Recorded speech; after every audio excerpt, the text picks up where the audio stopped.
Now students let's have a discussion के जब हम कहते हैं क्वालिटी सॉफ्टवेयर इंजीनियरिंग, तो जो for example what people are actually expecting from the as an output of the quality engineering. अब इसके दो वर्जन्स हैं। बीइंग अ यूजर, यानी as a user of a software, quality engineering जो actually translate होती है ना, वो सिंपल दो चीजों पे होती है। एक तो ये कि जो भी सॉफ्टवेयर मैं यूज कर रहा हूं एज अ यूजर, मैं सॉफ्टवेयर यूज कर रहा हूं, it has to be stable, यानी ब्रेकेजेस ना हो उसके अंदर, यानी कोई ऐसा ना हो कि सॉफ्टवेयर यूज कर रहा हूं एकदम ब्रेक हो जा रहा है, and it has to be reliable. मतलब अगर मल्टीपल यूजर आ रहे हैं, अगर स्ट्रेस टेस्टिंग में अगर स्ट्रेस ज्यादा पड़ रहा है, तो I know the limit of my software. That's one perspective.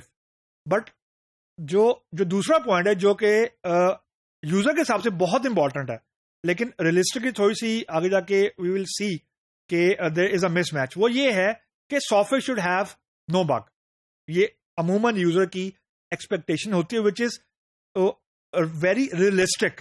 But when we compare software with some for example hardware, for example हम कहते हैं कि पीसी के अंदर बग नहीं होना चाहिए, यानी हम स्टार्ट करें पीसी स्टार्ट हो जाए, उसकी जो स्पीड लिखी है प्रोसेसर की उतना ही स्पीड हो, and so on. Now this expectation is actually achievable in tangible products. For example आपका हार्डवेयर है, या फॉर एग्जांपल रैम है, या आप घर बना रहे हैं, तो you will be able to see actually कि इसमें कोई नॉन इशू ना हो। In the case of software it is actually not possible to stamp कि इसमें कोई नॉन बग, यानी कोई जीरो बग काउंट है।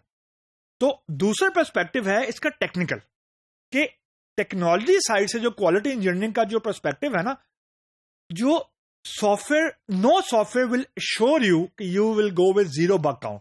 ऐसा कतई नहीं हो सकता कि यानी कोई आपको गारंटी नहीं दे सकता। नॉट द बिग जाइंट्स, वो भी आपको गारंटी नहीं देंगे। They will give you, they will rather share their list of known bugs, and I am talking about Giants. they always publish their known bugs, their known issues, because everything cannot be fixed. That's why we have backlog create ही ऐसे होता है कि आप multiple releases में आपके different bugs आ रहे होते हैं, and you keep on collecting them. That's why you have huge bug count, यानी बैकलॉग काउंट। तो अगर हर रिलीज में या हर प्रोजेक्ट में, हर प्रोडक्ट में बग हो ही को ना, तो बैकलॉग बन ही नहीं सकता। तो दिस इज अनदर प्रूफ कि जो हमारा बैकलॉग होता है वो एक्चुअली एग्जिस्ट करता है।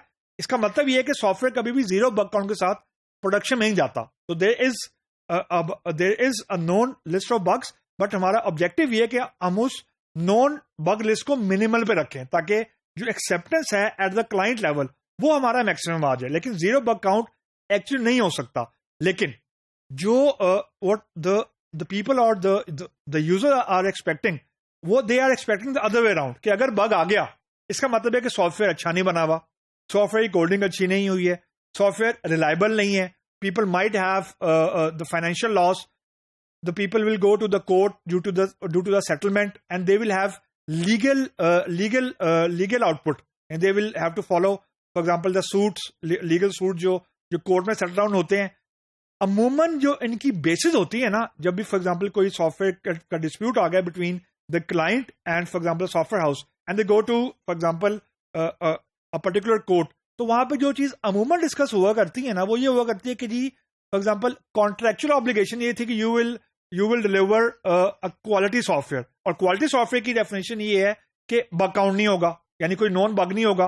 तो if there is a bug, no matter what is the severity, यानी ब्लॉकर है, माइनर है, मेजर है या नॉर्मल है, if there is a bug there is a violation of a contract।